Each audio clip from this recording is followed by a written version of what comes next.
Hello dear students, स्वागत है आप सभी का आपसे एक मैथ सॉल्यूशन के इस लेटेस्ट वीडियो में। आज के इस वीडियो में आज हम लोग पढ़ेंगे गोलीय दर्पण के बारे में और गोलीय दर्पण से संबंधित सभी महत्वपूर्ण परिभाषाओं पर भी हम लोग इस वीडियो में चर्चा करेंगे। तो आप हमारे साथ वीडियो के अंत तक जरूर बने रहिए ताकि आपको गोलीय दर्पण से संबंधित जितनी भी परिभाषाएं हैं सब अच्छे से समझ में आ सके।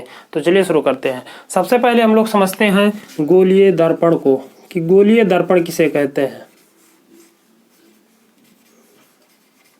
अंग्रेजी होती है स्फेरिकल मिरर। गोलीय दर्पण की अगर परिभाषा की बात करें या कोई पूछे कि गोलीय दर्पण क्या है तो आप सिंपल एक लाइन की परिभाषा बताएंगे कि हमारा दर्पण जिस खोखले गोले का भाग होता है उसी को गोलीय दर्पण कहते हैं। या आप दूसरी तरह से इसको बता सकते हैं कि गोलीय दर्पण जिस खोखले गोले का भाग होता है उस दर्पण को हम लोग कहते हैं गोलीय दर्पण। तो आई होप आपको ये परिभाषा समझ में आई होगी कि गोलीय दर्पण जिस खोखले गोले का भाग होता है उस दर्पण को हम लोग गोलीय दर्पण कहते हैं। और दर्पण की एक विशेषता होती है कि इसका एक पृष्ठ परावर्तक पृष्ठ होता है जबकि दूसरे पृष्ठ पर पॉलिश कर दी जाती है। तो आप ये बात ध्यान में रखेंगे कि गोलीय दर्पण एक ऐसा दर्पण होता है जो किसी खोखले गोले का भाग होता है तथा इसका एक पृष्ठ परावर्तक पृष्ठ की भांति व्यवहार करता है। गोलीय दर्पण जो होता है ये हमारा दो प्रकार का होता है। नंबर एक है उत्तल दर्पण और नंबर दो जो है वो है अवतल दर्पण। आप परिभाषा चाहे तो लिखते चलिए। गोलीय दर्पण मैंने परिभाषा बताया। अब हम लोग समझते हैं कि उत्तल दर्पण क्या होता है। तो उत्तल दर्पण की बात करें अगर परिभाषा पूछी जाए तो उत्तल दर्पण एक ऐसा दर्पण होता है जिसका परावर्तक पृष्ठ उभरा हुआ होता है, उत्तल दर्पण कहलाता है। एक लाइन की परिभाषा फिर से इसको लिखेंगे, ध्यान से सुनिए कि ऐसा दर्पण जिसका परावर्तक पृष्ठ उभरा हुआ होता है उत्तल दर्पण कहलाता है। अगर इसके चित्र की बात करें तो इसका जो फिगर होगा उत्तल दर्पण का वो कुछ आपका इस प्रकार से होता है। ये जो अंदर वाला दबा वाला हिस्सा है इस पर हम लोग पॉलिश कर देते हैं, पेंट लगा देते हैं। और ये जो बाहर का हिस्सा है ये वाला हिस्सा इसको हम लोग कहते हैं परावर्तक पृष्ठ, परावर्तक पृष्ठ। और ये जो है ये बैक वाला हिस्सा है। तो ये दर्पण है आपका उत्तल दर्पण। तो अगर परिभाषा पूछी जाए तो आप सिंपली बताएंगे कि ऐसा दर्पण जिसका परावर्तक पृष्ठ उभरा हुआ होता है। देखिए यहाँ पर तो इसका जो है परावर्तक पृष्ठ है ये क्या है, बीच में उभरा हुआ है। तो ऐसा दर्पण कहलाता है आपका उत्तल दर्पण। उत्तल दर्पण का एक नाम और भी होता है, इस दर्पण को हम लोग कहते हैं अपसारी दर्पण। तो अगर एग्जाम में अपसारी दर्पण पूछा जाए तो अपसारी दर्पण भी कौन सा है, तो आपका उत्तल दर्पण है। अपसारी क्यों कहते हैं, तो अपसारी इसको इसलिए कहा जाता है क्योंकि ये आने वाली प्रकाश की किरणों को फैला देता है। जैसे अगर हम यहाँ पर कोई प्रकाश की किरण मान लें, ये इसका मुख्य अक्ष भी आपको बताएंगे कि मुख्य अक्ष क्या होती है, इसकी परिभाषा क्या होती है, ध्रुव क्या होता है, बहुत सारी परिभाषाएं हैं। यहाँ पर केवल समझते हैं। मान लीजिए कोई प्रकाश की किरण इधर से ऐसे आ रही है, बहुत सारी प्रकाश की किरणें। अब ये उत्तल दर्पण है तो ये क्या करेगा, इन प्रकाश की किरणों को बाहर की तरफ फैला देता है, यानी अलग अलग एंगल पर इसको क्या करता है, भेज देता है, विसरित कर देता है। तो इसीलिए इसको हम लोग कहते हैं अपसारी, यानी ये किरणों को क्या करता है, फैला देता है। तो इसीलिए उत्तल दर्पण को कहा जाता है अपसारी दर्पण। इसके अगर उपयोग की बात करें तो इसका उपयोग जो होता है ये गाड़ियों में साइड ग्लास के रूप में होता है, यानी पीछे की चीजों को जो देखने के लिए जो साइड ग्लास लगा होता है गाड़ियों में, वहां पर उत्तल दर्पण होता है। ये एग्जाम में भी पूछा जाता है कि उत्तल दर्पण का उपयोग बताओ, तो उत्तल दर्पण का उपयोग हम लोग गाड़ियों में साइड ग्लास के रूप में करते हैं। तो आई होप आपको ये सारी चीजें अच्छे से समझ में आई होंगी। अब इसके बाद हमारा आता है सेकंड अवतल दर्पण।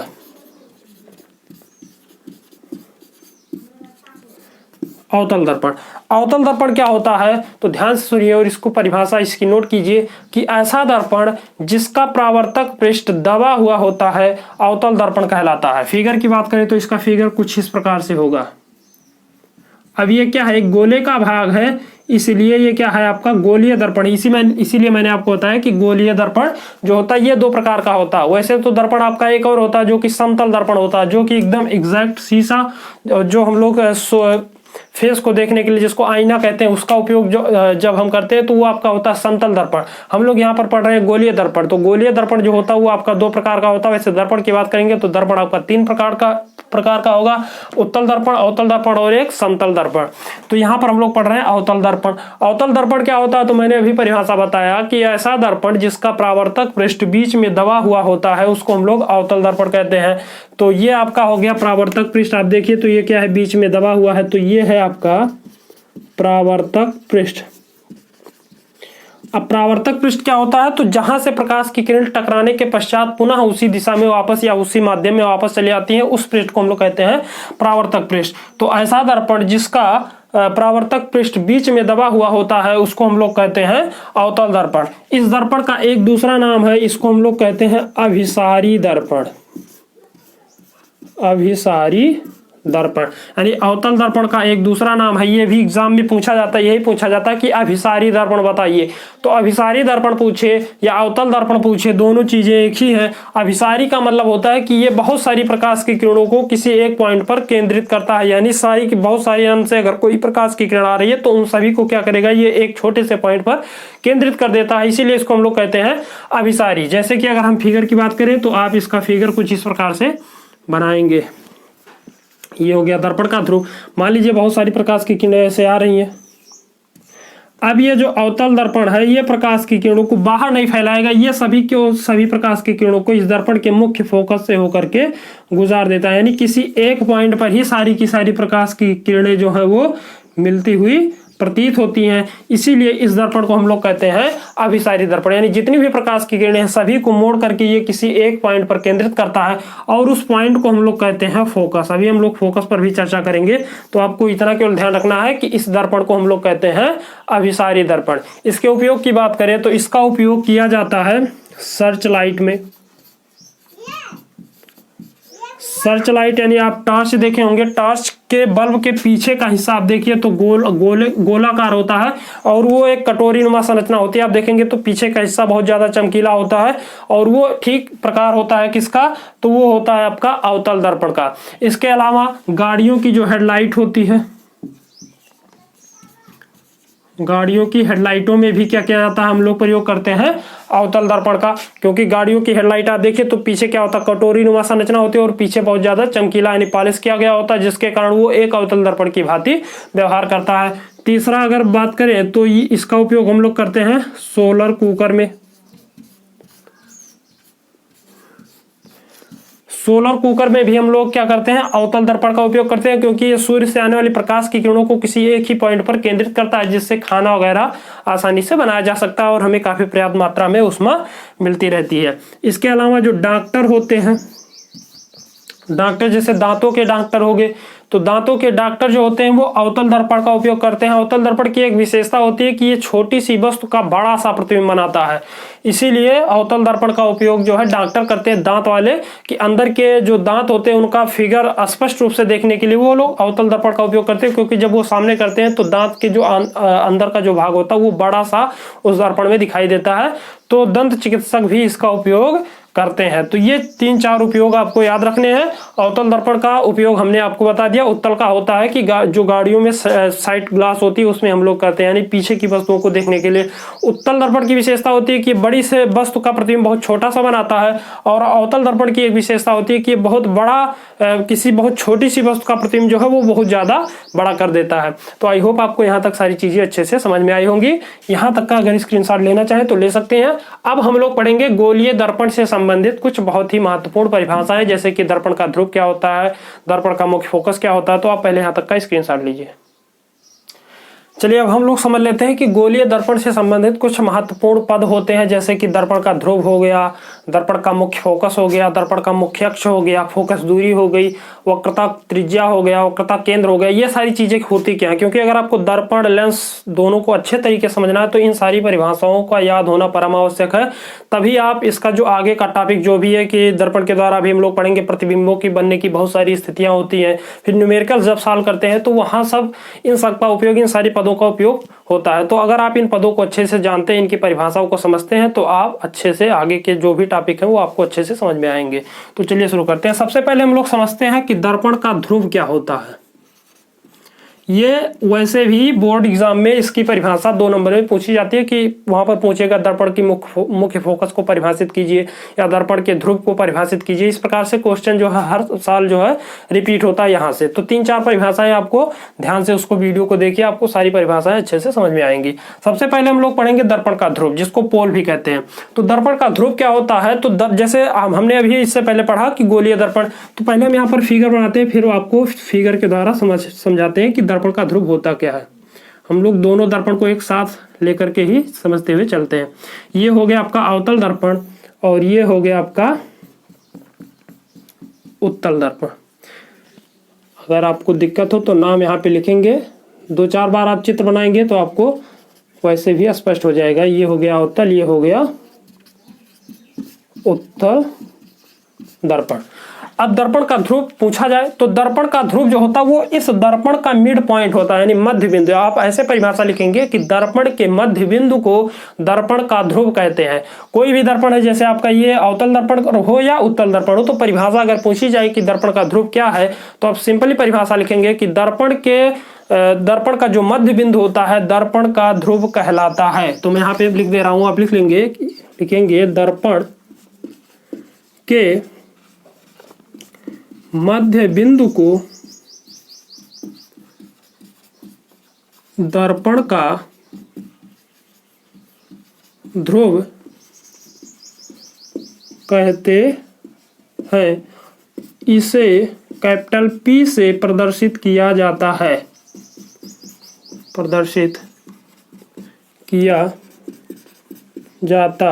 है। आप ये एक लाइन की परिभाषा याद कर लेंगे कि दर्पण के मध्य बिंदु को दर्पण का ध्रुव कहते हैं तथा इसे कैपिटल P से प्रदर्शित करते हैं। जैसे आपका दर्पण हो गया तो इसका मिड पॉइंट कहीं न कहीं होगा, मान लीजिए यहाँ पर ये मिड पॉइंट है तो यही हो जाएगा इस दर्पण का ध्रुव। यहाँ पर कहीं पर ये मिड पॉइंट है तो ये हो जाएगा आपका दर्पण का ध्रुव। तो एक परिभाषा आपको अच्छे से समझ में आनी चाहिए कि दर्पण का मध्य बिंदु दर्पण का ध्रुव कहलाता है। इसके बाद जो अगला क्वेश्चन है या अगली जो परिभाषा है वो पूछा जाता है वक्रता केंद्र, कि दर्पण का वक्रता केंद्र क्या है। अब दर्पण के वक्रता केंद्र की बात करें तो जैसा कि हम लोग इससे पहले पढ़ चुके हैं कि जो हमारा दर्पण है वो कैसा है, वो गोलीय दर्पण है। तो गोलीय दर्पण है तो गोलीय दर्पण की परिभाषा ये होती है कि ये किसी न किसी एक खोखले गोले का भाग होता है। तो हमारा ये जो गोलीय दर्पण है, जिस खोखले गोले का भाग होता है उसी के केंद्र को दर्पण का वक्रता केंद्र कहते हैं। आप परिभाषा लिखेंगे कि गोलीय दर्पण जिस खोखले गोले का भाग होता है उसी के केंद्र को दर्पण का वक्रता केंद्र कहते हैं तथा इसे कैपिटल C से प्रदर्शित करते हैं। जैसे कि ये अगर देखें तो ये किसी न किसी गोले का भाग, अगर हम इस गोले को पूरा करें तो कुछ इस प्रकार से बनेगा, क्योंकि ये है क्या, तो है गोलीय दर्पण। तो ये गोलीय दर्पण है तो ये गोला ऐसे कहीं न कहीं बनेगा। मतलब अगर आप गोला बनाएंगे तो गोले का भाग है तो एक पूरा गोला बनेगा, और गोला है तो गोले का कहीं न कहीं केंद्र भी होता है। जैसे मान लीजिए यहाँ पर इसका केंद्र है, यहाँ पर इसका केंद्र है, तो यही केंद्र जो होगा वो इस दर्पण का वक्रता केंद्र कहलाता है। तो परिभाषा लिखेंगे गोलीय दर्पण जिस खोखले गोले का भाग होता है, जिस खोखले गोले का भाग होता है उसके केंद्र को दर्पण का वक्रता केंद्र कहते हैं, वक्रता केंद्र कहते हैं। इसे कैपिटल C से प्रदर्शित किया जाता है। आप इसको नोट करते चलेंगे, प्रदर्शित किया जाता है।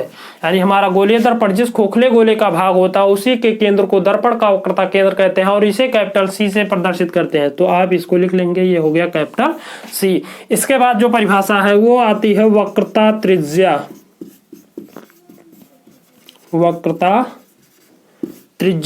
वक्रता त्रिज्या क्या होती है, तो ये जो आपका वक्रता केंद्र और जो दर्पण का ध्रुव है इन दोनों के बीच की दूरी को दर्पण की वक्रता त्रिज्या कहते हैं। तो आप परिभाषा इसको दो तरीके से लिख सकते हैं। एक तो आप सिंपली ऐसे लिख सकते हैं कि दर्पण के वक्रता केंद्र और दर्पण के ध्रुव के बीच की दूरी को वक्रता त्रिज्या कहते हैं और इसे कैपिटल R से प्रदर्शित किया जाता है। दूसरी तरह से आप लिख सकते हैं कि हमारा गोलीय दर्पण जिस खोखले गोले का भाग होता है उसकी त्रिज्या को दर्पण की वक्रता त्रिज्या कहते हैं। तो दोनों परिभाषा में से आप कोई भी याद कर सकते हैं कि गोलीय दर्पण के वक्रता केंद्र और ध्रुव के बीच की दूरी को हम लोग वक्रता त्रिज्या कहते हैं, या हमारा गोलीय दर्पण जिस खोखले गोले का भाग होता है उसकी त्रिज्या को हम लोग दर्पण की वक्रता त्रिज्या कहते हैं तथा इसे कैपिटल R से प्रदर्शित किया जाता है। तो एक परिभाषा हम यहाँ पे लिख दे रहे हैं, आप उसको नोट करेंगे। यहाँ पर लिखेंगे दर्पण के वक्रता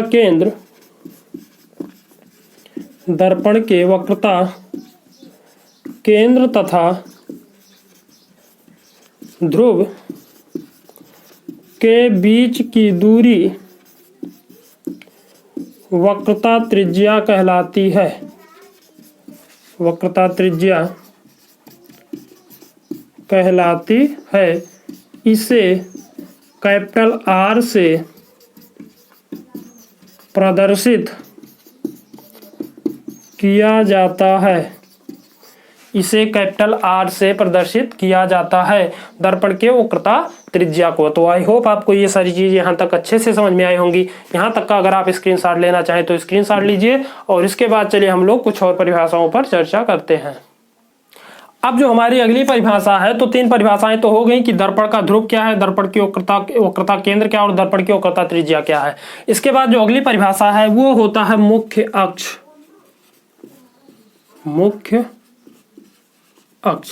तो मुख्य अक्ष की परिभाषा भी कई बार एग्जाम में पूछा गया है।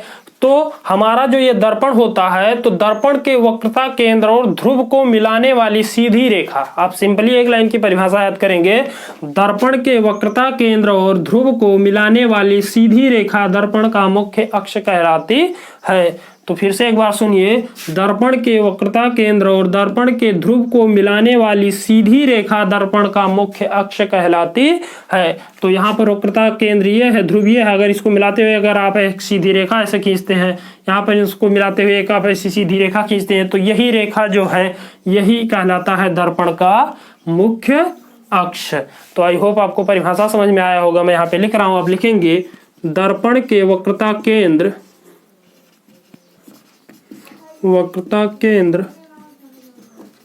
और ध्रुव को मिलाने वाली सीधी रेखा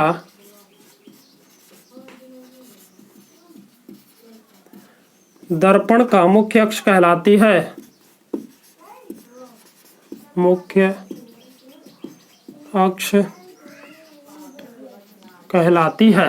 दर्पण के वक्रता केंद्र और ध्रुव को मिलाने वाली जो सीधी रेखा होती है उसको हम दर्पण का मुख्य अक्ष कहते हैं। इसके बाद जो परिभाषा आती है वो आती है मुख्य फोकस। कहीं कहीं पर केवल फोकस लिखा होता है या कहीं कहीं पर मुख्य फोकस। तो बात एक ही है, चाहे फोकस पूछे या मुख्य फोकस पूछे, बात एक ही है। अब फोकस क्या होता है इसको हम लोग समझते हैं। तो फोकस की अगर परिभाषा पूछी जाए तो ये तो आपको एकदम से याद ही होना चाहिए, क्योंकि फोकस जो है कई बार एग्जाम में रिपीट हुआ और इसका उपयोग बार बार आपको आगे मिलेगा। तो दर्पण का मुख्य फोकस की अगर हम परिभाषा की बात करें तो आप यहाँ पर लिखेंगे कि मुख्य अक्ष के समांतर आने वाली प्रकाश की किरणें, जैसे ये हो गया आपका मुख्य अक्ष, इसी के समांतर अगर कोई प्रकाश की किरण आ रही है, जैसे अगर हम बनाएं तो इस प्रकार से एक प्रकाश की किरण आ रही है, एक मान लीजिए ये इधर से एक प्रकाश की किरण आ रही है, यहाँ पर इसके समांतर हम मान लेते हैं ये कोई प्रकाश की किरण आ रही है और ये इसके समांतर इस प्रकार से।